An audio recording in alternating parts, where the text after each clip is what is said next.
welcome to South Asia Today, a show that provides you the glimpses of South Asia. I'm your host, Shivangi Mishra. Let's begin with the headlines first.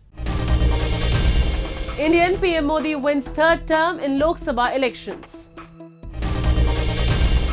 Sri Lanka closes schools as rain kills nearly 30 people. And historic Neemrana Fort transforms into premier resort destination. Let's begin the show. The Bharatiya Janata Party-led National Democratic Alliance's overwhelming success in the Lok Sabha elections marked a historic moment, enabling Prime Minister Narendra Modi to secure a third straight term. This victory underscored the steadfast support for PM Modi's leadership. PM Modi conveyed deep gratitude to the citizens for their mandate and expressed appreciation to the Election Commission for its efforts. With global leaders sending warm regards and congratulations, there is a tangible sense of optimism about the future of India's international relations. We have this report.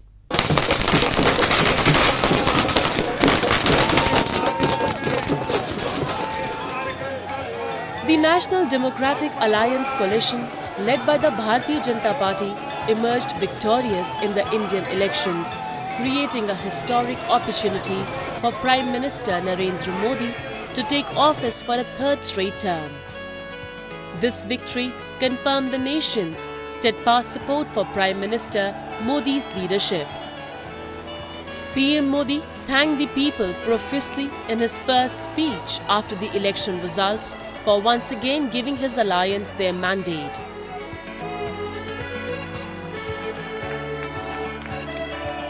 Bharat माता की, भारत माता की, भारत माता की, जय जगन्नाथ, जय जगन्नाथ। आपका ये स्नेह, आपका ये प्यार, इस आशीर्वाद के लिए मैं सभी देशवासियों का ऋणी हूं। आज बड़ा मंगल है और इस पावन दिन एनडीए की लगातार तीसरी बार सरकार बननी तय है। In his speech, Prime Minister Modi expressed his appreciation to the Election Commission for organizing the comprehensive election campaign and emphasized how proud Indians are of the legitimacy of the democratic process. PM Modi said people had placed their faith in the BJP-led coalition for a third time, and it was historic in his first comments since counting of votes began. Furthermore, he declared that Indians will work together to guide the nation towards progress, and he foresees a new phase of important choices during his third term. हम सभी जनता जनार्दन के बहुत आभारी हैं। देशवासियों ने भाजपा पर, NDA पर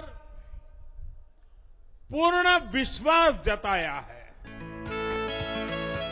Following Prime Minister Narendra Modi's decisive re-election, global leaders extended their heartfelt congratulations, fostering a renewed spirit of cooperation and friendship. From Italy to Bhutan, and even amid diplomatic tensions with the Maldives, there was a widespread expression of goodwill and optimism about the future of India's relations with these countries. Italian Prime Minister Giorgia Meloni congratulated PM Modi and emphasized their commitment to strengthening Italy-India ties, while Israeli Prime Minister Benjamin Netanyahu offered warm congratulations on Modi's third consecutive victory expressing hope for the continued growth of India-Israel relations. Bhutan's Prime Minister Sherim Tobke also tweeted his congratulations, expressing eagerness to enhance bilateral relations and commending Modi's efforts to elevate India's global standing. Additionally, Nepal's Prime Minister Pushpakamal Dahal Prachanda congratulated PM Modi on securing a third consecutive term. Despite ongoing diplomatic tensions, Mohammad Muizzu, President of the Maldives, expressed optimism about cooperating with India to pursue common interests and achieve stability and prosperity for both nations. The widespread congratulatory messages from global leaders reflect a renewed era of collaboration and friendship.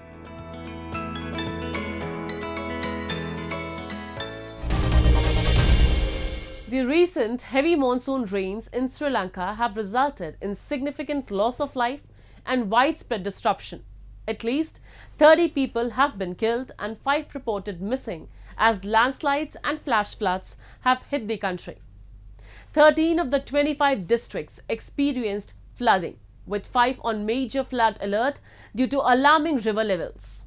Electricity supplies have been cut off in several areas and schools have been shut as more rain is forecast. The Disaster Management Agency is coordinating relief efforts amidst ongoing severe weather conditions. The recent heavy monsoon rains in Sri Lanka have resulted in significant loss of life and widespread disruption across the country. At least 30 people have been killed and several reportedly missing after heavy monsoon rains lashed Sri Lanka, causing landslides and flash floods this week. According to Sri Lanka's Disaster Management Agency, 13 of the island nation's 25 districts were hit by floods, while 5 were placed on major flood alert as water levels in a number of rivers reached alarming levels. Supplies of electricity have been cut off in several areas and schools ordered to remain shut after the weekend holiday as more rain was forecast. ඉරිදා උදේ පාන්දර රෑ වැස්සත් එක්ක උදේ පාන්දර මේ වතුර එන්න පටන් ගත්තා. ඒත් එක්කම අවට කඩවල් ඔක්කොම අස් කරගෙන මිනිස්සු ඒ ආරක්ෂක තැන්වලට යන්න පටන් ගත්තා. අදට දවස් 3යි මේ වෙනකොටත් වතුර මට්ටම අඩි 6-7 වෙනකන් ගිහිලා තියෙනවා. We've been prepared clean hygienic meals for almost 1,500 to 1,800 individuals, and we've been distributing it through boats without any differentiation. Anybody who has a need has received a hot meal. More than 40,000 people were affected nationwide, and heavy downpours which uprooted trees, downed power lines and cut electricity for tens of thousands of people. The Disaster Management Center (DMC) said that the fatalities were reported from 7 districts including the capital Colombo, where torrential rain exceeding 300 mm triggered flash floods, uprooted trees, unleashed strong winds and lightning and caused landslides. The highest amount of rainfall was recorded at 480 mm in central Sri Lanka, according to the country's meteorological department.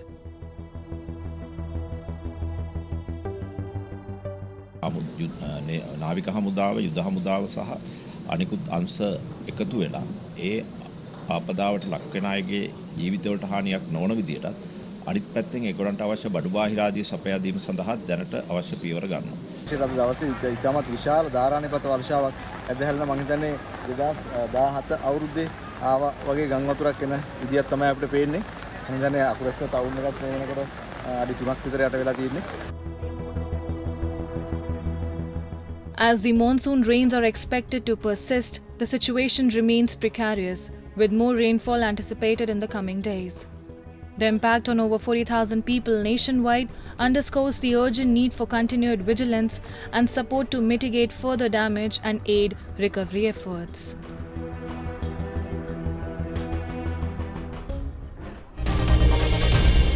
Now we take a look at some happenings in Asia in a segment called Asia Watch.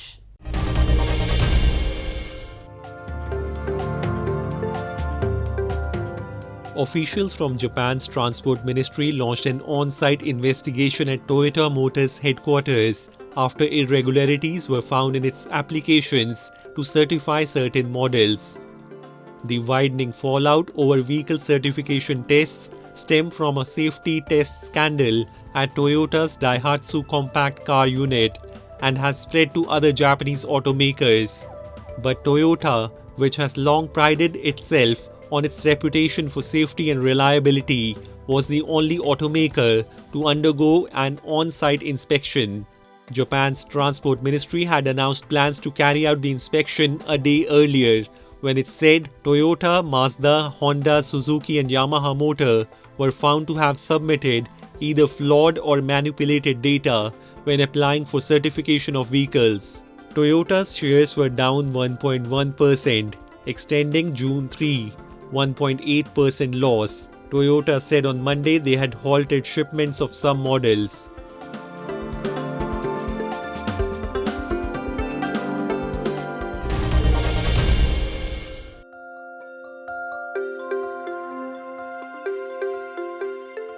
They were just 6 fluff balls, each weighing around 1 kilogram at birth.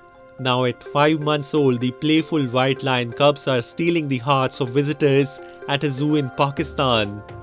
Born to white African lioness Arya and white lion Drago on December 24 last year, the all-male sextuplets represent South Asia's largest litter, according to Danzu, a zoo in northeast Karachi, where they reside. The zoo placed the newborn cubs under specialized care for about 3 months before finally allowing visitors in April. The higher the litter count, the greatest the nutritional deficiency.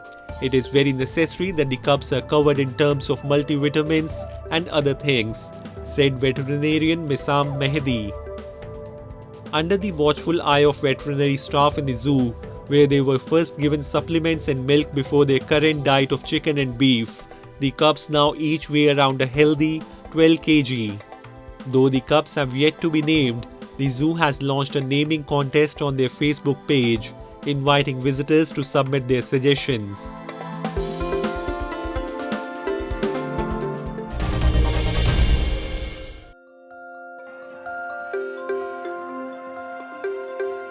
Mounted officers and a water cannon were used by Israeli police to disperse protesters in Tel Aviv after they took to the streets in protest of their government and its handling of the war in Gaza.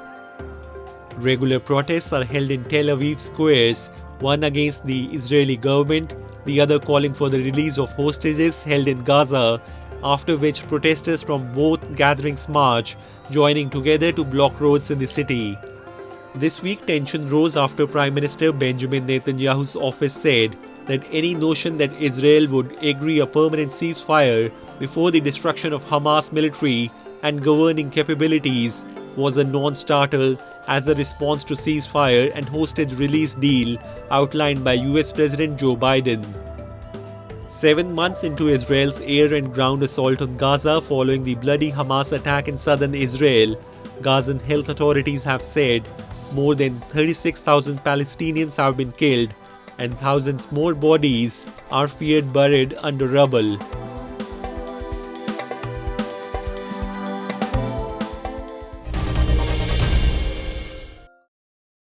The local residents and leaders of Awami Action Committee are frustrated against the poor road infrastructure in Gilgit-Baltistan.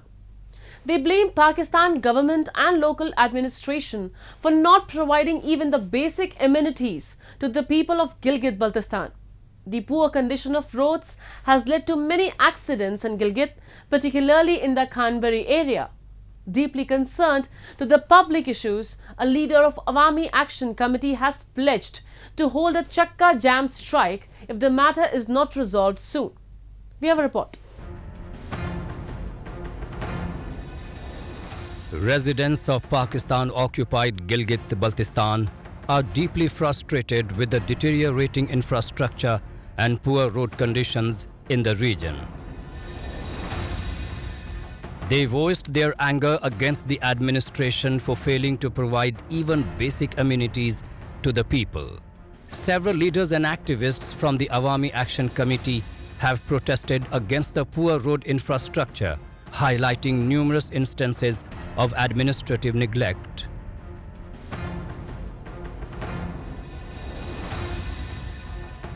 Road का कोई नाम और निशान ही नहीं है। दरिया ने बहाकर road को लग गया। आवाम के लिए बहुत सारे, खनबरी के आवाम के लिए बहुत सारे मुश्किलात हैं और पैदल भी बड़ी मुश्किल से एक बोरी का वहाँ पे जो वहाँ से ले जाना घर तक पहुँचाने के लिए, खनबरी तक पहुँचाने के लिए 1000 रुपये का अखराजात है एक बोरी के ऊपर।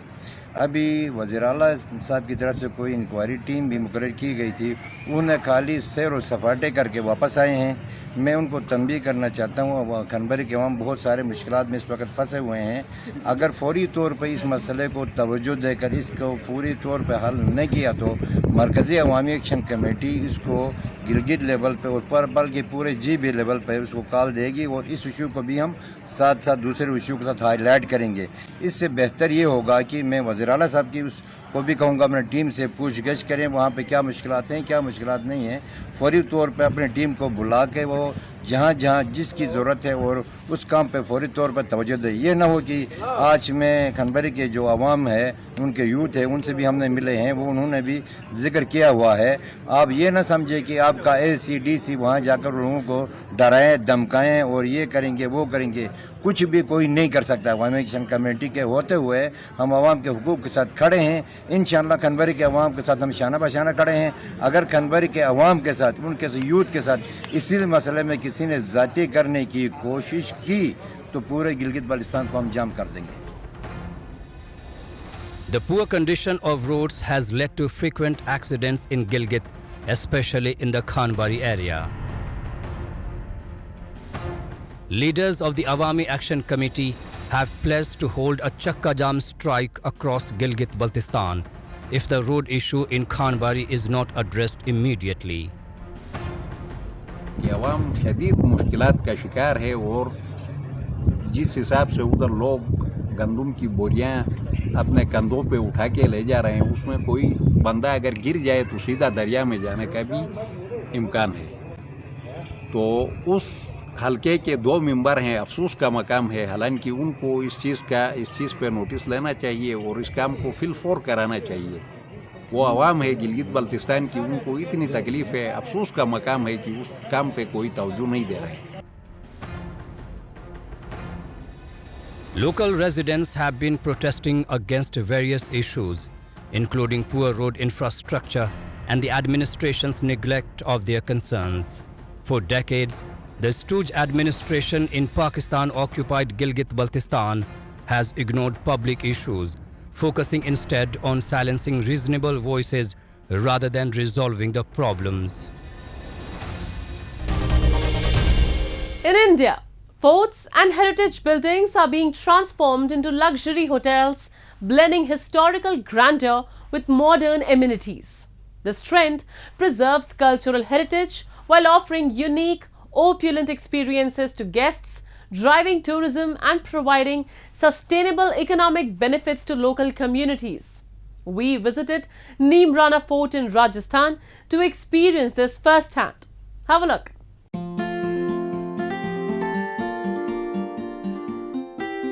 Nestled amid the stunning Aravalli Hills, Neemrana Fort Palace dates back to the 15th century and was built by Prithviraj Chauhan of the Chauhan dynasty.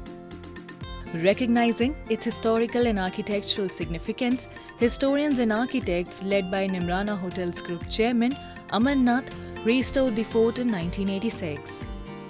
Transformed into a heritage hotel, Neemrana Fort Palace now invites guests to relish its captivating charm and ancient marvels, revitalizing this historic site while preserving its cultural heritage. I think that heritage is a big strength of India, because when we have a civilization which is 5,000, 7,000 years old, which other countries don't have, so now that we are respecting our heritage, everybody will come to see that. So that is our USP or unique selling proposition. And luxury also has many different definitions. Luxury can only be $1,000 and do all that. But Neemrana is experiential luxury. You have everything, but you have the beauty of an experience which is unique and which you can't have elsewhere. So that I think should be the fastest growing sector. Why would people come to see India's cities, or it's high-rise buildings. That is very much wanted because it's development. But with heritage tourism, the good thing that's going to happen is that these heritage properties are in rural areas, in far-flung places.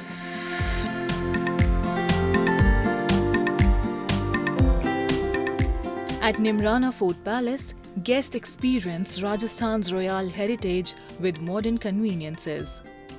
Luxurious rooms like Maharaja and Maharani suites, duplex suites, and heritage rooms offer grandeur and sophistication equipped with amenities like private jacuzzis, swings, and royal beds. Guests can also savor authentic Rajasthani cuisine amidst the regal ambience. It's such a memorable experience always. The architecture, the rooms, the names of the rooms. I remember last time when I was a kid, I stayed at Badal Mahal, and it was a big impact on me just because the room was blue, it had clouds. It's just, the theme is so special, and you wake up and there's peacocks singing, and then you go for a swim. The peacocks are right there. Kabutar is like drinking the water from the pool. It's so different. It's such a unique, special experience. I love traveling, and I especially love traveling to heritage places.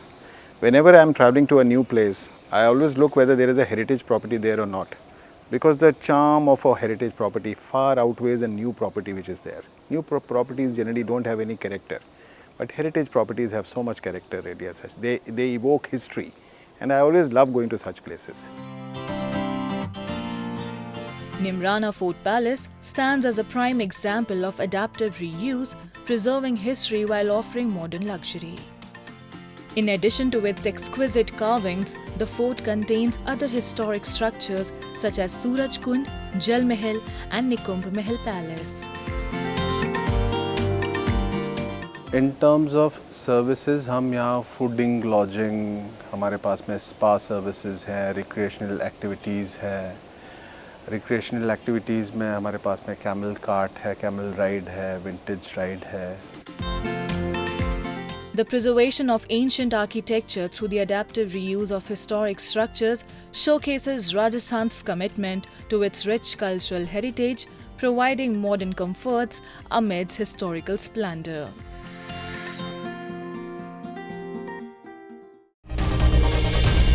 Now it's time for me to wrap up today's episode. We'll be back next week at the same time. This is Shivangi Mishra signing off on behalf of the entire production team of South Asia Today. Goodbye and take care.